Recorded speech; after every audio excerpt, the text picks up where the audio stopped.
Hello दोस्तों, welcome to my channel. आज है हमारे 100 डेज 100 क्वेश्चन ऑफ सीरीज़ का डे 49। आज जो क्वेश्चन है, क्वेश्चन नंबर 49, वो लेसन नंबर 2 पॉलिनोमियल की केस स्टडी ली गई है। देखते हैं, स्टार्ट करते हैं। क्या है question?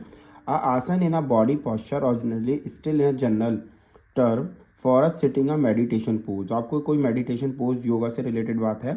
Letter extended to a hatha yoga, yoga as cycling, standing and twisting pose.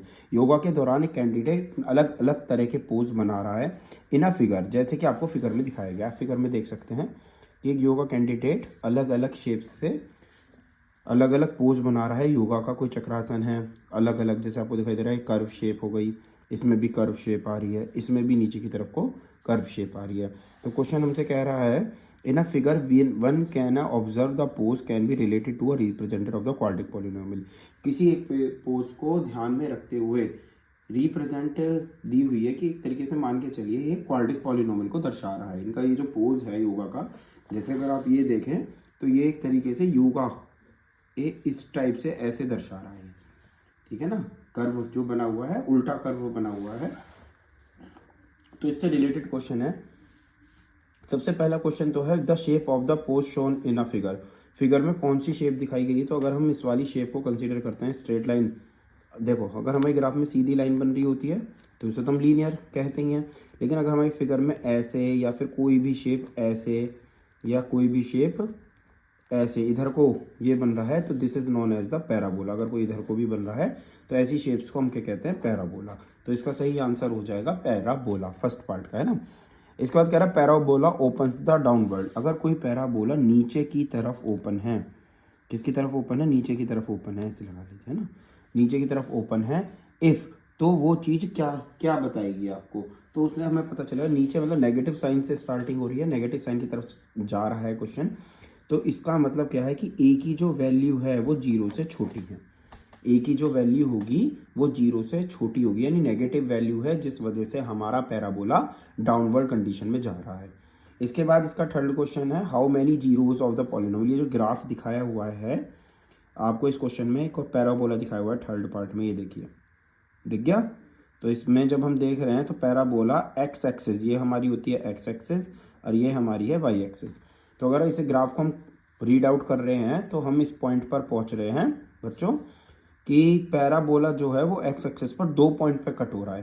तो हमने पढ़ा हुआ है इस चीज़ को कि कोई भी ग्राफ एक्स एक्सिस पर जितनी बार कट होता है उसके सॉल्यूशन भी इतने ही होते हैं। तो अगर हम इसे देख रहे हैं तो ये पैराबोला एक्स एक्सिस पर 2 टाइम्स कट हो रहा है, तो इसका ऑप्शन हो जाएगा सी, है ना। तो इसके ऑप्शन हो जाएगा सी 2। तो यानी कि इसके कितने जीरोज होंगे? 2। इसके बाद इसका फोर्थ पार्ट आ रहा है the zeros of the above solution in a graph. ये जो वाला ग्राफ है इसके सॉल्यूशन देख लीजिए, तो सॉल्यूशन कॉपी कर लीजिए।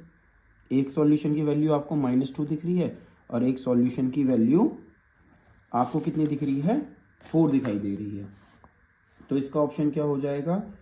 इसका ऑप्शन हो जाएगा बी, -2 और 4, ये इसका ऑप्शन हो जाएगा।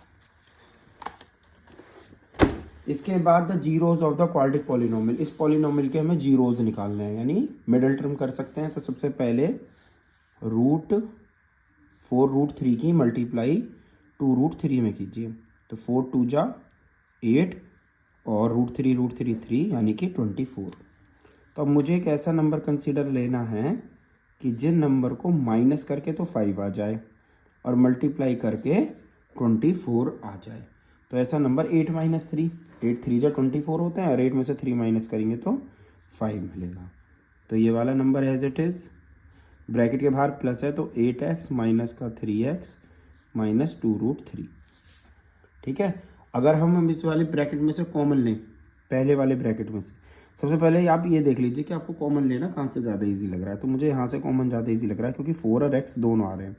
तो 4 आ गया कॉमन और x कॉमन आ गया, तो यहाँ से 4 और x चला गया, तो ये बचा √3x और +2। अब कुछ मत कीजिए, अपना ब्रैकेट सेम टू सेम ये वाला लिख दीजिए, तो √3x +2। तो यहाँ से कौन सी डिजिट कम हो गई? तो √3, तो यहाँ पर आ जाएगा √3। तो एक ब्रैकेट तो हो गया 4x माइनस √3 और एक ब्रैकेट हो गया √3x +2, ठीक है। अब आप इसके जीरोज निकाल लीजिए। एक बार इसे x को 0 के इक्वल रखेंगे हम, तो ये 4x minus root three equals to 0, 4x equals to root three, x equals to root three upon 4। एक यहाँ से रखिए, तो root three x plus two equals to 0, तो root three x equals to minus two, x equals to minus two upon root three. तो दो answer आपके आ चुके हैं। ये जो केस स्टडी थी बच्चों, ये है लेसन नंबर 2 पॉलिनोमियल से है। केस स्टडी के हर चैप्टर से क्वेश्चन देखने के लिए चैनल को जरूर सब्सक्राइब कीजिए, अपने दोस्तों को शेयर कीजिए, उनसे भी सब्सक्राइब कराइए, ताकि मोटिवेशन मिलता रहे, रेगुलर वीडियो आती रहे। थैंक यू दोस्तों।